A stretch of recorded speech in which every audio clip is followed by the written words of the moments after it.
with this is a slotted section. We are at one thing more, we have facility at our center from 1 gigahertz to 40 gigahertz. We have generator, power meter, and all test benches from L band, S band, C band, CJ band, X band, K band, KU band, R band, all 9 bands we have, all the test benches we have. And so we are able to provide training to students on this. So we developed this slotted section, then the detector, and then giving it to the VSB bar meter. And so we were able to get, using this low-cost radiometer, we could study the soil moisture properties of the soil by putting water into the soil and do various measurements on this one. So this is a typical low-cost radiometer that we developed at our institute. Then we have to calibrate the sensor. So there is a simple calibration with the load, then sky calibration, then we calibrate with the target. Now here simple calibration, where we have got the match load here. This is match load, this is a thermal block, and this is kept.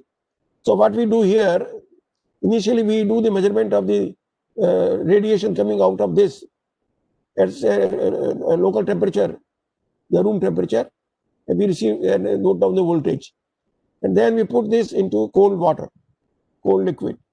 And then using this cold liquid, we cool it to a certain temperature, maybe -4, -5, depending upon that. And then again make the measurements. And then we get at 3 temperatures, we get the measurements, and then we plot the graph, which I'll show you later. So this is one method, very simple method of calibrating the radiometer in the laboratory. Then another method, little complicated, where what we do, we take the absorber, and then we receive the radiation coming from the absorber at certain temperature by the radiometer. Then we put this absorber in liquid nitrogen at -196 degrees centigrade, and then put the antenna there, and at various in between temperatures also we try to make measurement of this one, and so we get again 3 values, and we plot the graph using this calibrating system. Then we have the sky calibration. In sky calibration, what we do, we make a metal container. This is a metal container, and put the radiometer antenna looking in the sky. And so we get the radiation coming from the sky. And now, as we all know, the universe has temperature of 2.7 degree Kelvin.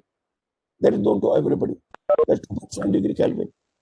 And with the atmospheric absorption and all that, we estimate that temperature will be around 30 to 40 degree Kelvin, which 2.7 will get additional temperature of the atmosphere. And so we receive roughly around 30 degree Kelvin temperature at the antenna.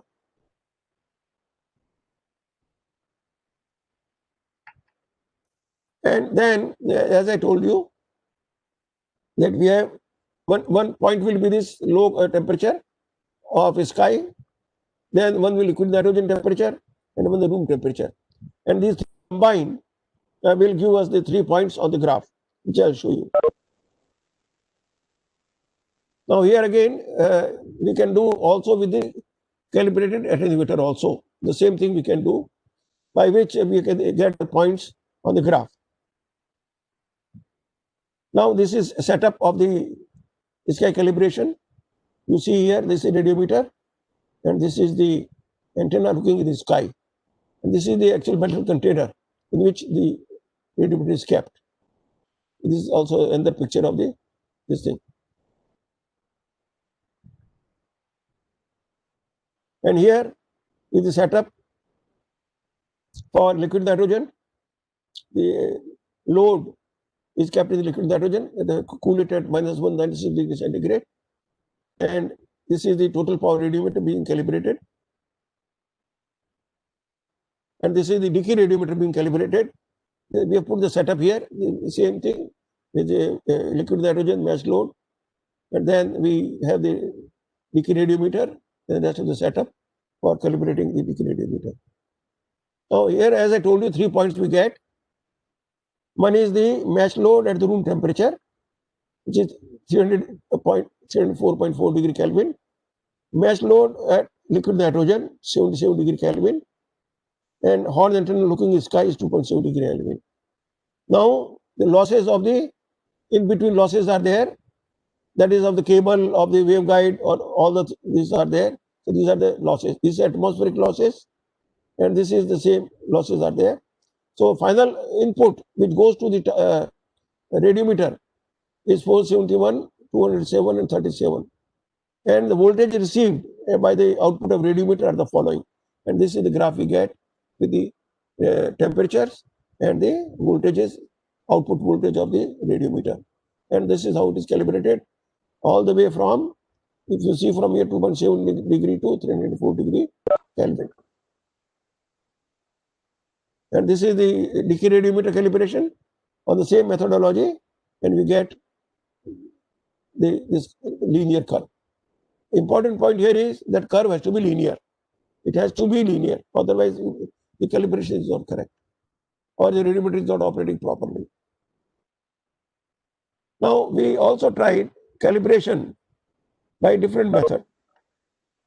There we used the satellite data, the radiometer in the ESMOS, the French European satellite.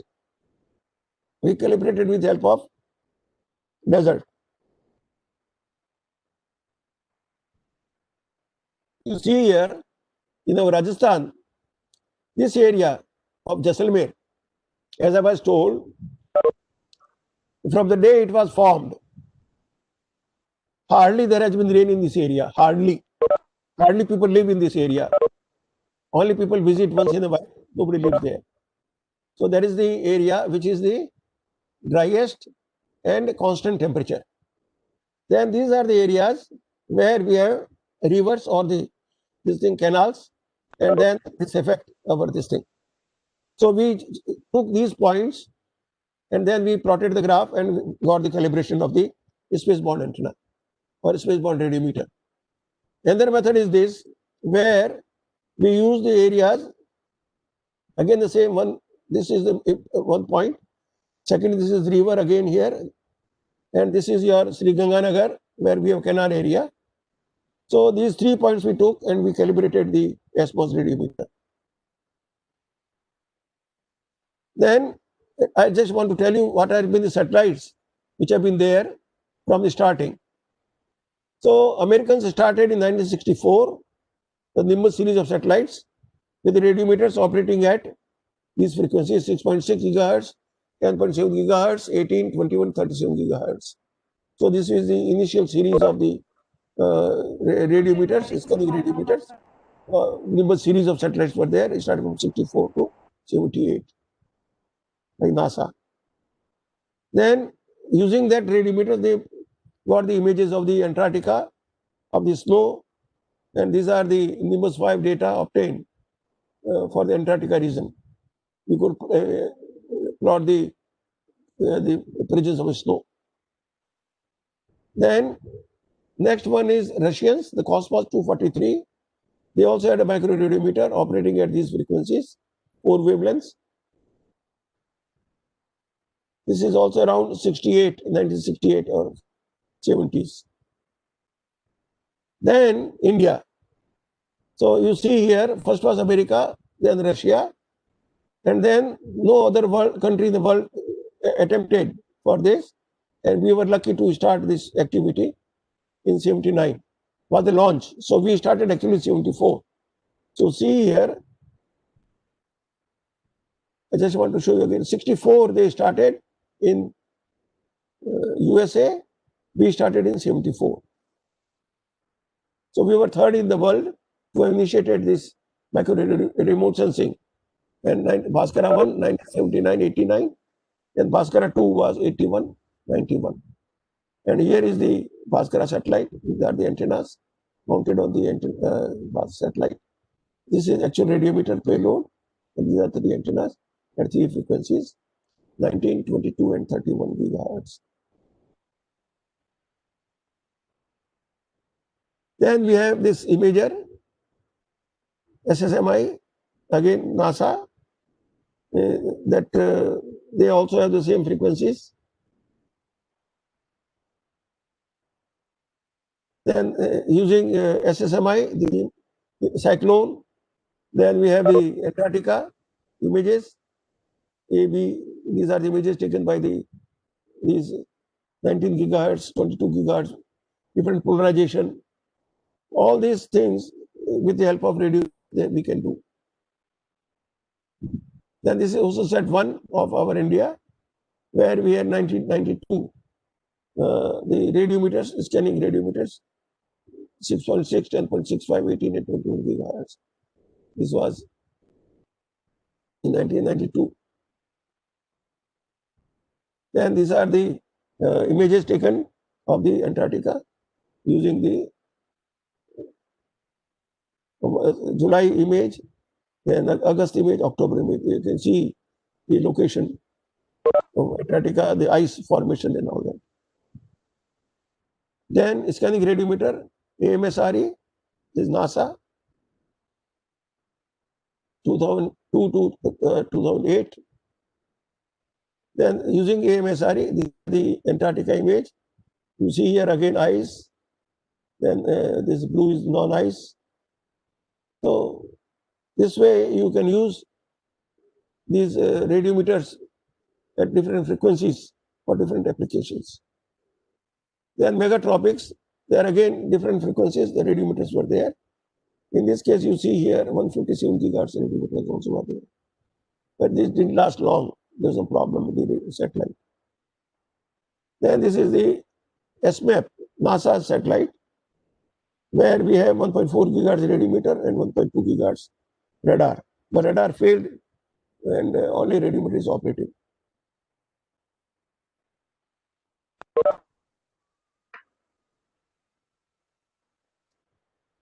Then we have ESMOS, is European satellite, which has been very usefully used by us also.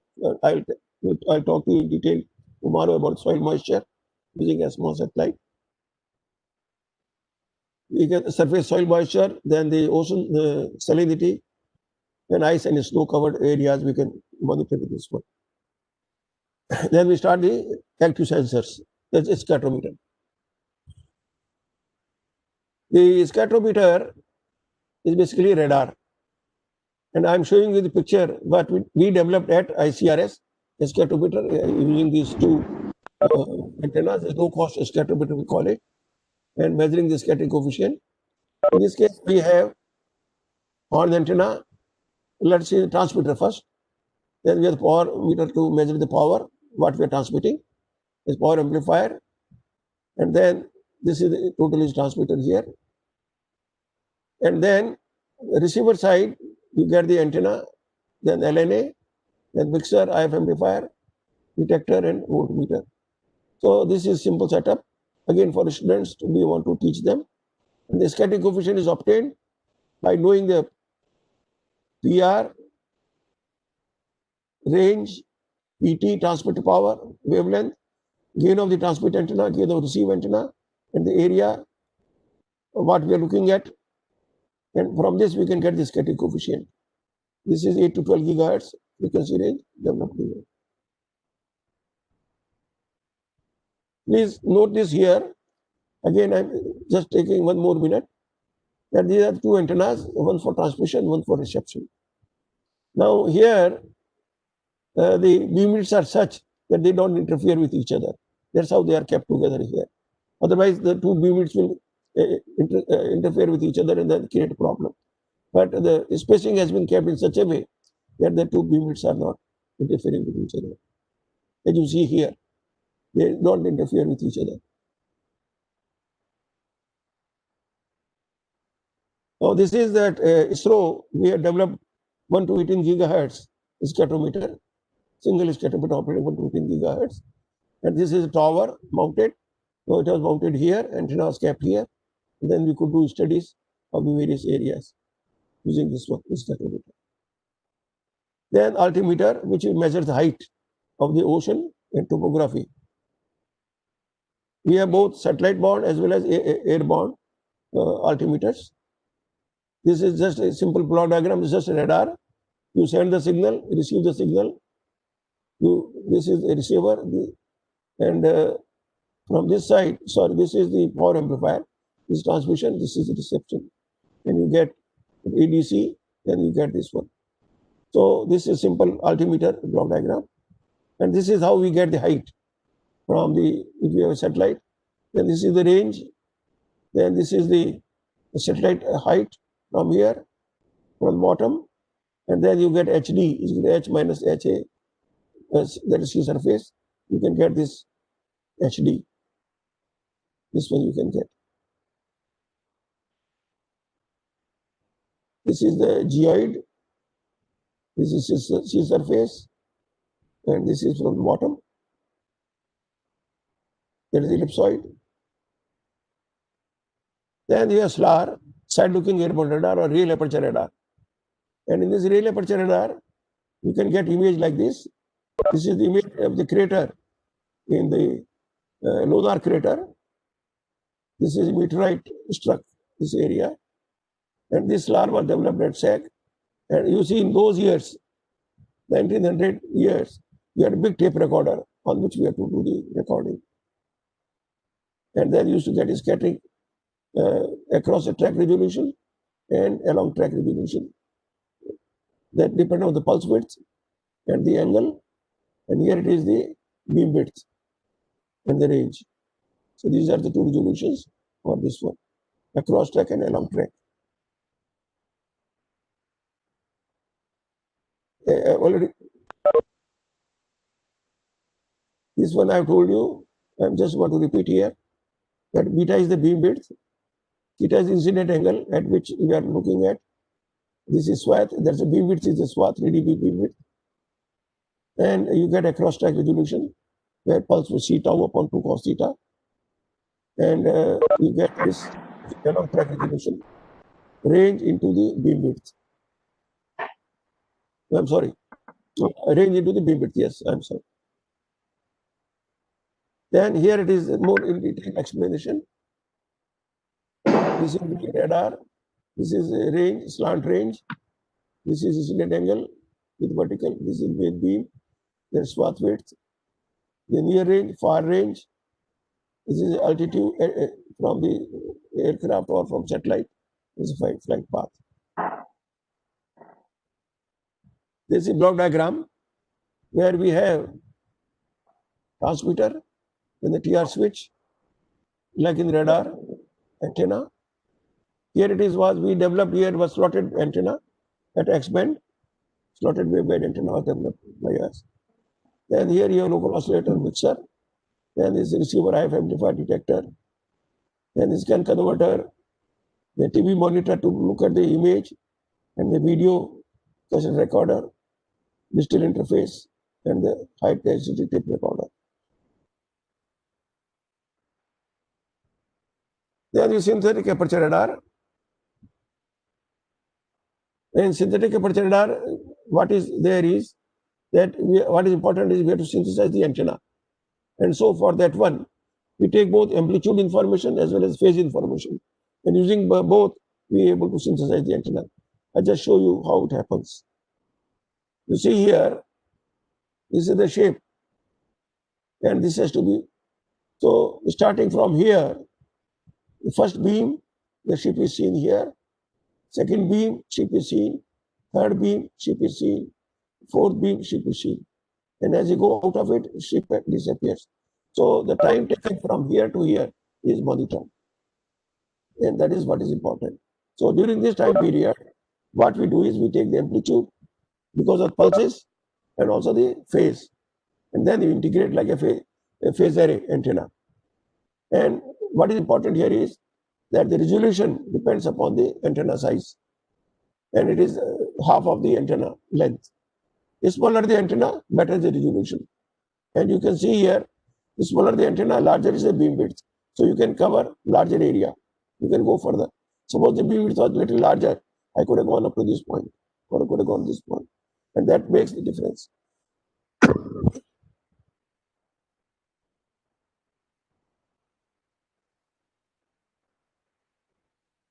So what we do in this, we take both amplitude and phase and we integrate, and just like phase array, we try to simulate and we get the resolution, and that resolution depending upon the size of the antenna. Now, this is the airborne SAR block diagram. It's simple, straightforward. You have a transmitter here.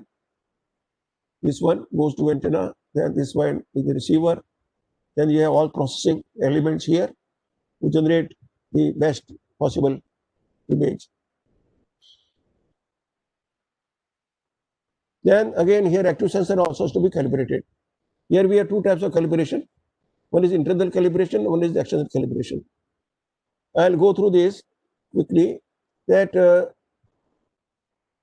what we want is that these are the definitions. That what is precision, what is accuracy, and we should get more accurate data. And so for that, measurements have to be repeatable. And so we are not only repeatable but also absolute. So we can get more accurate data for that one. And for study of time and space variation, good relative calibration provides the information needed as long as the same system is used for all measurements. That's very important. Our system parameters have to be same. The subsystem has to be same. If we vary them, then obviously the calibration will get affected by that one. And an important point here is the measurement gain of the antenna, which has to be accurately measured, which I'll show you next slide. Now here, as I told you, there are two types. One is the method of independent or separate calibration of different parts. So what we do in this case is that each subsystem is calibrated first, and then we have total calibration. And another is the ratio method, which I will show you in the next slide. So here, in this case, you have all the subsystems of the, and then each one is calibrated separately with the help of the signal generator, with the help of detector. All these are separately done for each subsystem. And then using this, what we do here, that we have a power meter that is coupled to the transmitter to a coupler. Even the loss of the coupler has to be also kept into mind. And we have to make a measurement of the loss of the coupler just to be added into our calibration data. And this is the ratio. The PT and PR, transmitted power, and PR, received power, gives you the scattering coefficient. And this is the most, and as we say, superior way to calibrate radar as compared to radar equation. And thus, if one measures PR and PT, and sigma naught may be determined without measuring the other characteristics. In this, I don't have to go for other systems. I just measure the transmit power with the power meter. I just measure the receive power after the antenna. Of course, my antenna parameters have to be properly calibrated. That is very important. And so, in this case, there is no need of separate measurement of transmitted power and the received characteristics of if a sample of transmitted signal is used to calibrate the receiver. So you need not measure total power. You just take the sample of the power.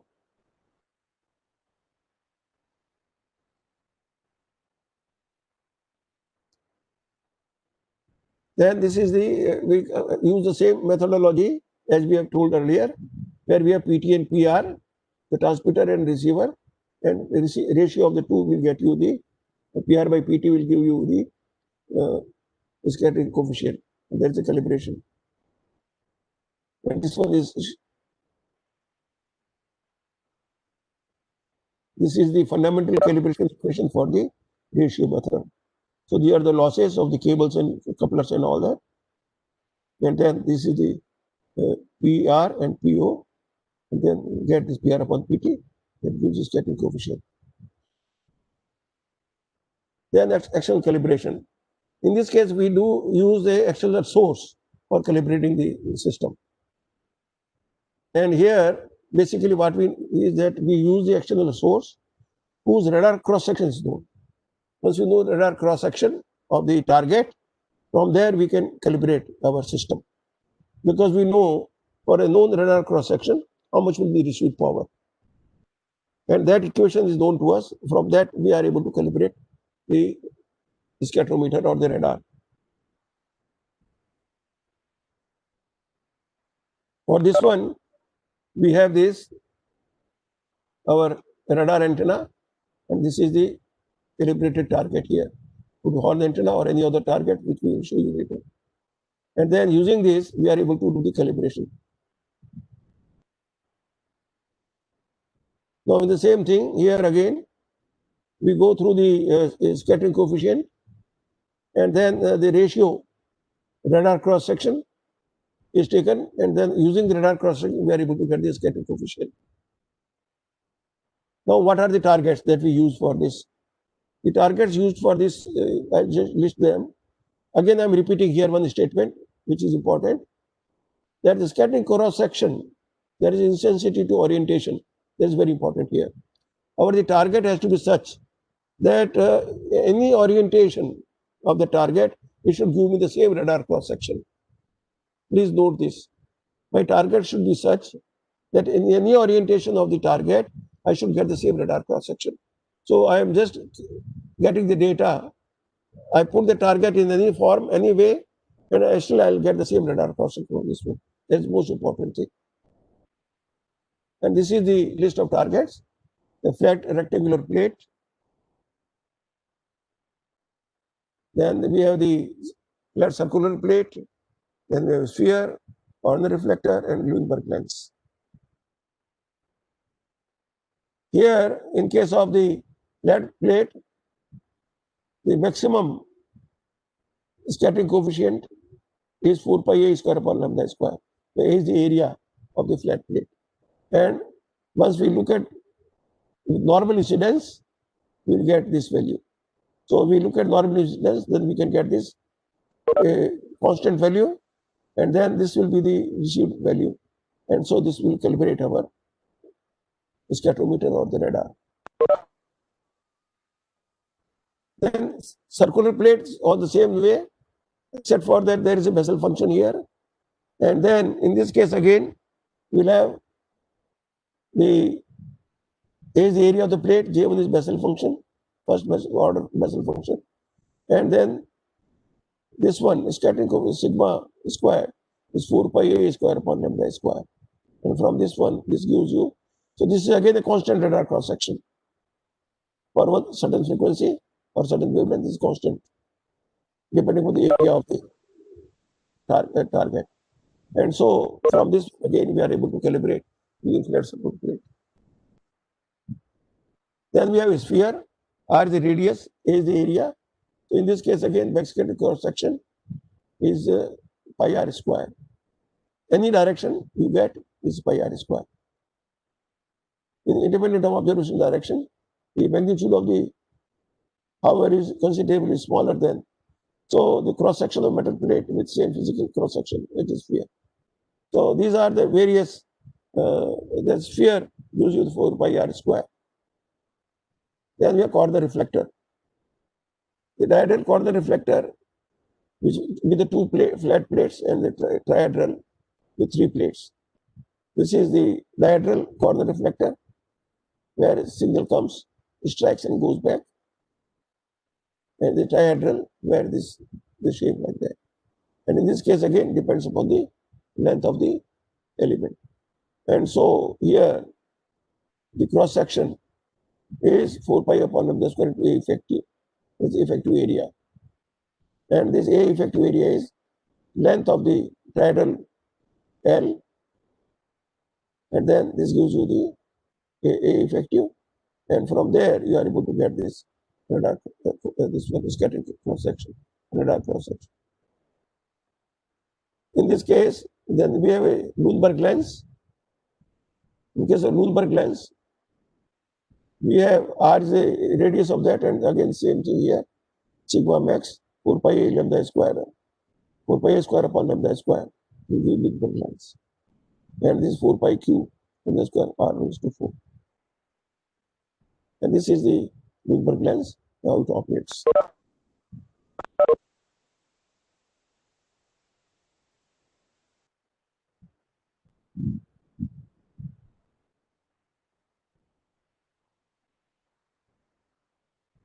Then let us look at the active satellites. The first one was ERS, launched in 91, and it was having radar at synthetic aperture radar 5.3 gigahertz. ERS1 in 91, ERS2 in 95. Then, and it gives, these are the snow maps of the certain area, assigned descending passes, and there is a Landsat image, and there is a comparison of the two. You can compare them. Then radar set by Canada for resource management, and it could measure the oil spill. The radar set could measure the oil spill.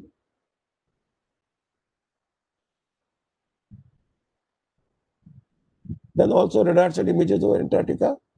This one, you get Antarctica image.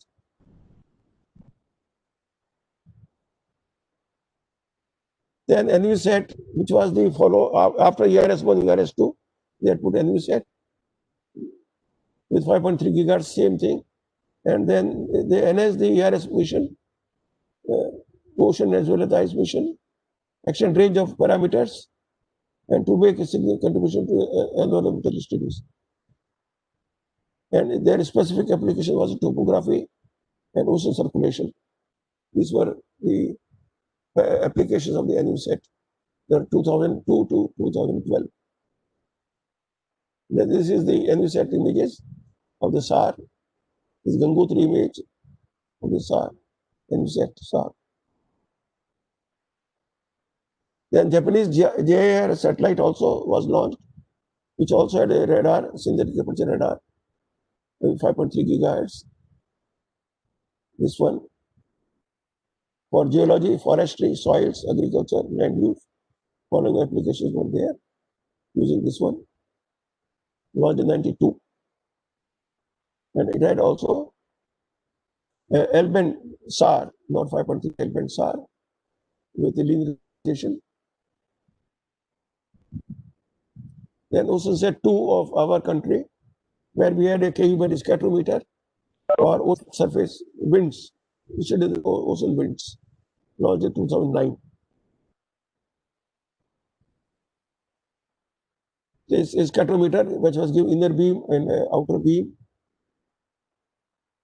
And then between this, we are able to get the of the ocean, the winds of the sea surface. Then we had a SCATSat between OceanSat 2 and OceanSat 3. This SCATSat was launched, which having the scatterometer again. And this was just to develop capability with respect to global day and night weather forecasting. So for weather forecasting, this was the SCATSat. And these are various aspects. Just showing you the antenna with reflector, then the scan mechanism, then rotary joints, then TWTA, total power meter, power transmitting side, the frequency generator for this, and the receiver with LNA, this one. So these are the SCATSat, the scatterometer images, photographs of the hardware. And this is again SCATSat is 13.5 gigahertz. And I have already told you, this is for the ocean winds. And we mentioned here, we will get accuracy 3 to 30 meters per second and accuracy 1.8 meters per second. Then we had RISAT for the surface, our earth or Indian soil and other capabilities. This is having a radar, so there is a radar at 5.35 gigahertz like ERS, and so it has all the capability for having polarization, linear, circular, microstrip antenna. And I want to show here very interesting features for you, RISAT.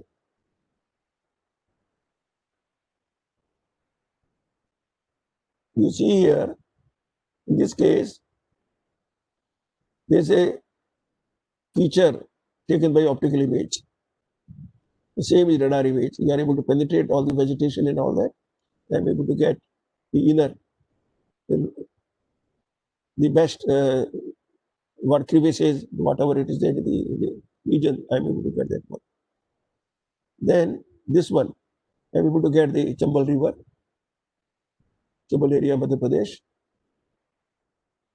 And you can see this curvature and all this, these small islands in between. I'm able to see of the Chambal River. And here you see the clouds and then water bodies of the Madhya Pradesh, Bhopal. See the Bhopal tank, famous tank of Bhopal. And here again, this is the Karnataka. We are able to get the Kaveri river in that one. Then this image is very interesting. You see this optical image, and you see all clouds. And we are able to penetrate the clouds and get the radar image, which is penetrating clouds here. Yes, I am showing you why these images, because I talked earlier, all weather capability, day and night capability, all that. So this is what is I am showing you that how we are able to get over and above the optical sensors. The interest, the special qualities of the micro remote sensing over and above the optical sensing. And here is the our Rameshwaram. You see the clouds all along. Here you see the bottom of this one, and you can see the clarity of this one. So that shows you that how micro remote sensing plays and provides you more information as compared to optical remote sensing, even thermal remote sensing. Then the application land, ocean, and atmosphere. I'll take them in little detail tomorrow. But here I'm just quickly going through that various land application, soil moisture, crop identification, then snow mapping, flood mapping, geological and geomorphological mapping, then forest cover and species identification, urban land use, exploration hydrocarbon, then measurement of sea state, then inference of bottom topography of the shallow areas, ocean circulation in relation to the Indian monsoon. So all these things, land, three different applications, oceanographic. So you get all these applications like geophysical parameters, oil spill detection, this is very important. Then ocean geoid. Then in meteorological applications, we get medium and seasonal scale forecasting. Then moisture temperature profile. Then minor constituents in the upper atmosphere. Now I'll touch upon a little bit on the SAR interferometry. The SAR interferometry is the most recent evolving remote sensing technology, and it directly measures the phase change between the two phases, measurement of the same ground pixel, and that's where the beauty is. For the same pixel, I measure the phases. I have two methods of this. I'll tell you how I do that. And then getting the phase history, I generate the fringes. And from those fringes, I try to analyze and find out the features of the surface. And that is what is done here. So, phase difference image, that is called an interferogram, in which the fringe pattern might appear, and that gives you the information. The fringe pattern interferogram gives you the information about the target. That is what is beauty here. Then, in this case, we have the two coherent SAR images used to form an interferogram. So I need two images. How do I generate? I'll tell you that also. Then I can generate this image in one way by having two passes, and another is having two antennas, which I'll show you that. Here I'm having two antennas in this form. Flight path is this. So one is up and down, and these two antennas gives me at the same location phase informations. The same two antennas, I can put them in this format, in this flight path, and I can use this image, this phase information, and this phase information overlapping, and then generate interferogram. And from there, I can find out the target properties. Or otherwise, what I do, that I don't use two antennas, I use one antenna only. But at two different times, I take the phase information and use that two phase information of different time for generating the interferogram.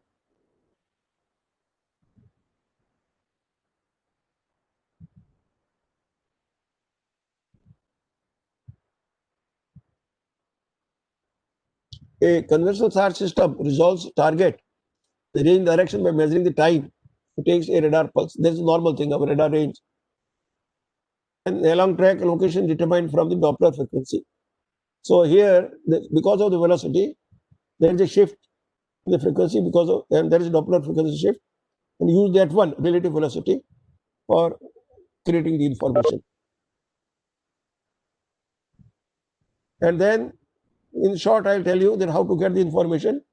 To get the information of the target location, I need three informations which are shown here. In this case, the intersection of the range sphere, there's a range sphere, then Doppler cone, that is the Doppler cone, and then the phase cone, there is a phase cone. When the three intersect, then you get the target information. In short, I'm just telling you here. And here you get more detail that the intergram, and this one will have a call as the full rigid SAR imagery has a grainy appearance. This beauty here, the grainy appearance. And why this grainy appearance? Because on the same pixel, there are different small targets there, and they create different phase information.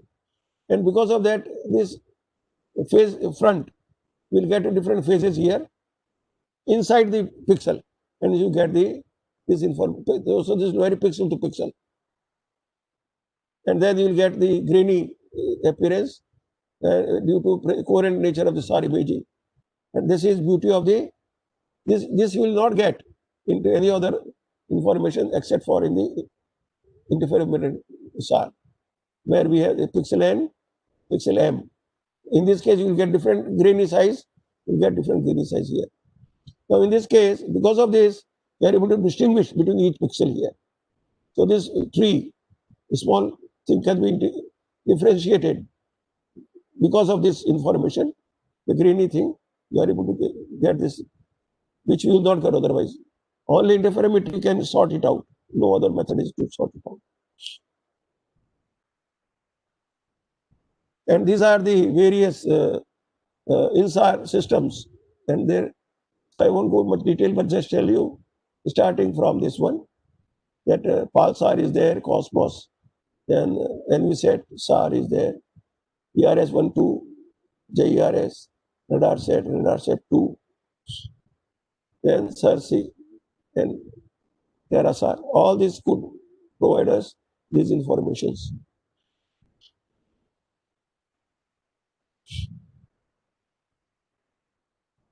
Then these are the applications of this one.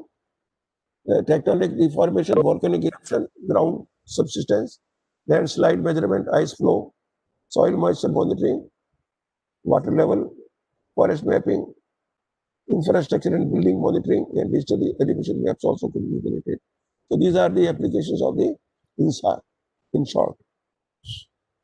And this is the difference between the spaceborne and the airborne.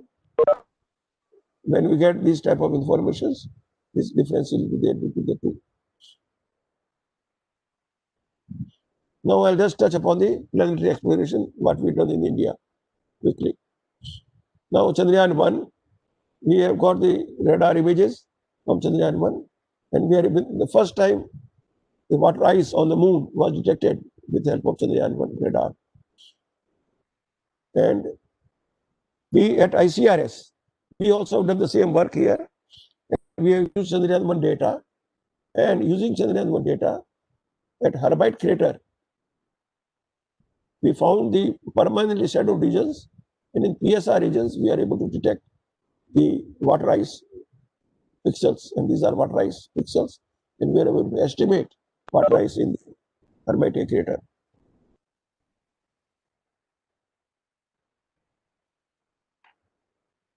And then this paper was published in IEEE, and these photographs which I'm showing you here, these are the, you can see different colors here, and that shows the percentage of ice there, up to 9%. And this, I just want to tell you 1 second, that how we got this, what is the method of getting this water ice. The method of getting water ice is this, that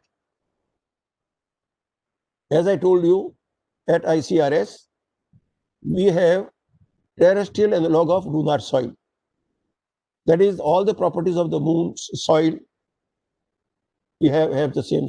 So we use that one, and made dielectric constant measurement of that soil.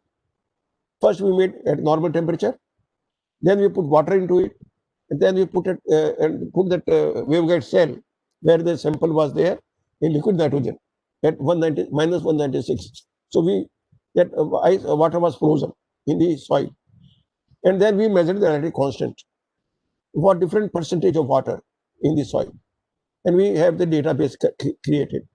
Then we got this data from the radar, Chandrayaan-1 mini-RF, took that scattering coefficient, converted that scattering coefficient into dielectric constant, and then compared the two dielectric constants.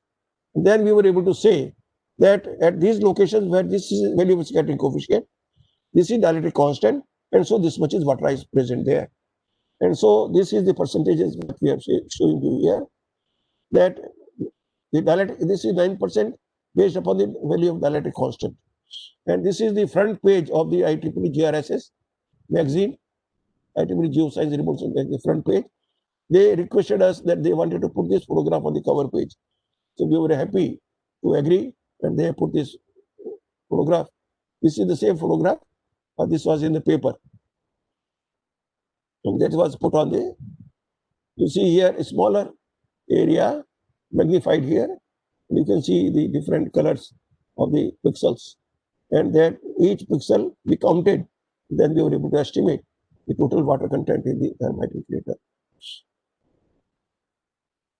Then this is Chandrayaan-2, where we have two radars at two frequencies, and we have proposed to ISRO if they for the funds, and we want to do using Chandrayaan-2 data the following. First thing we want to do is detection and estimation of the water ice again deposits into other craters. We did Hermite crater, we want to do other craters. Second is we want to do the dielectric constant regolith, density and surface roughness using these two frequencies, and both in radar mode and radiometric mode. Then investigate geomorphological features in the polar regions and generation of geomorphological maps, and also mapping of crater floors where we can find water ice on the crater floors and with high resolution radar. And quantitative estimation of regolith thickness and distribution using data and an S-band SAR in radiometric mode. And most important thing here we want to do is, by getting these two frequencies plus other satellite data, we want to get the layering of the soil, because that soil has the layers in the lunar soil, and we want to get the layers of the soil and the quantity of rocks in the soil. So we are able to distinguish between the presence of rocks in the soil and presence of water ice in the soil. These projects we have proposed to ISRO. We hope if we get the funds, we will do this work on that. This is just for information. And why I am telling this, because if the faculty who is listening to me, if they are interested in working in this soil and margin soil, they are most welcome to contact us for this work. Then we have proposed for Chandrayaan-3, a 1.5 gigahertz radiometer to be put on orbiter and rover. And this is for the getting information about the soil. That is our idea. At the depth of the soil. Because the higher frequencies gives you the layers. At 1.5 gigahertz, I can get up to 10 meter depth of the soil and get information about it. And this is Mars. On the Mars, again, we are working on that. This is details of the Mars, a terrestrial planet. We all know about it. And Mars has no evidence of current. Important point in Mars I want to tell my listeners is that at some time, early days, there used to be ocean on the Mars. And that water got evaporated because of the low gravity.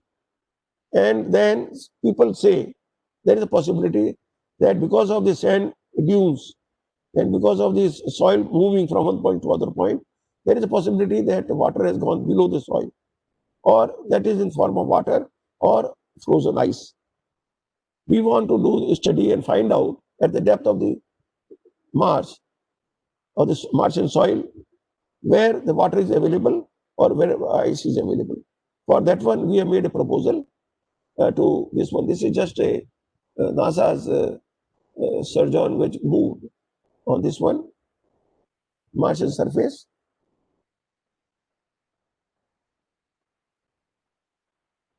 And you can see here, these are sand dunes you see on the margin surface.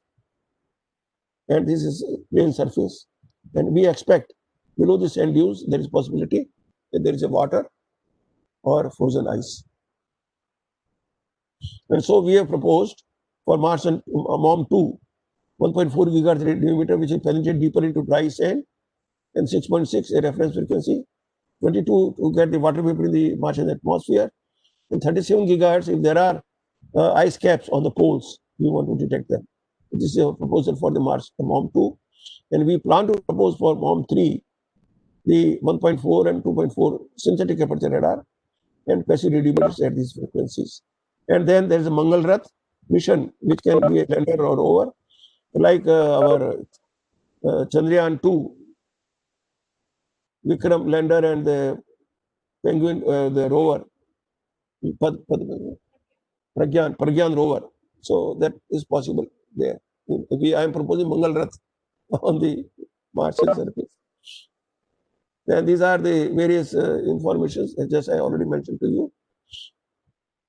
We'll have both passive and active sensors in Martian soil. Then Venus is gaseous planet. We need radar to get information about the Venus. And there is all the time there is a rain of sulfuric acid on the Venus. And using the radar only we can get this information. Otherwise, no other sensor can be used. Then Titan, the Saturn, the satellite of the Saturn, Cassini, and this. Conclusion. I'll just quickly go on this one. That I already told you what we can do with the microwaves. I'll go faster. For land applications, I've already told you we started in 73, 74. And desertification, water resource management, forest cover, soil moisture, agriculture. These are where we can look for the following. And then we can get the pictures. This is important here for you people from Bikaner. I purposely put this slide for you people. There is a Saraswati river which is flowing below where you are sitting now in Bikaner. So that could be a small project taken by your engineering college. We can help you on that one. We can work together, use micro sensors, and find out the presence of the Saraswati river in form of paleo channels which are below Bikaner soil. So if your engineering college works with us, we can have joint program to study the presence of the Saraswati river, where we can dig, get the soil, measure dielectric constant. We have facilities up to 40 gigahertz, as I told you. We can work together on this project. So I'm showing you this slide. So I request Manoj ji, please think about it. You are expert on the interferometer radar, and you have done your PhD from IIT Roorkee, under my friend Dharmendra ji. So I request your college to work on this project. So surely, it is very important for the Bikaner people. Surely, sir, surely. Then geological hydrological evidence, the same Saraswati river, we'll work on this. And you can get funds from Rajasthan government, we can get funds from central government, and we can work jointly on this one. Then these are basic. I want to make one statement here. ICRS, I created this institution with all humbleness, I want to say, is for the last man of the society, for my colleagues of students. I want, it is all meant for them. So they have to make use of this one. So here I'm showing you the soil moisture is for the farmers. Also salinity for the fishermen. Then snow studies are for Himalayan people. So all this we want working for them, for the local people who need this information. So on soil moisture, we need a project for IMD. And you generated maps of the soil moisture. I'll show you tomorrow. And we have transferred the technology to IMD, and now they are daily getting the, or alternatively they are getting soil moisture maps of 9 states, which they give to farmers, so that irrigation is simple for the farmers. That is what is important here. So we want to do all the things, and people are doing it also, and we want to support them. Now the last, I started with God. I want to close with the God. I said that God was produced by Sajid C. Bose. God walked on the streets of Calcutta. The God who was walking on the streets of Calcutta was Ramkrishna Paramhans. And God was created his microwaves in the Presidency College. Why God? Why the radio waves are God? So I'm showing here. The radio waves have three characteristics like that of God. Radio waves cannot be seen as God cannot be seen. The radio waves manifest its presence through detection by instrument. So also God manifests through detection by instruments. And lastly, the radio waves are all pervading and present everywhere and within everybody. So also is all pervading God, present everywhere and within everybody. So microwaves are equal to God, as far as I am concerned, and I wish all will agree with this statement. And so, different aspects of microwave remote sensing have been discussed, and this area of science and technology exciting and is close to worship of God, as microwaves are God. And to worship this God, there are temples like ISRO, ICRS, to name a few.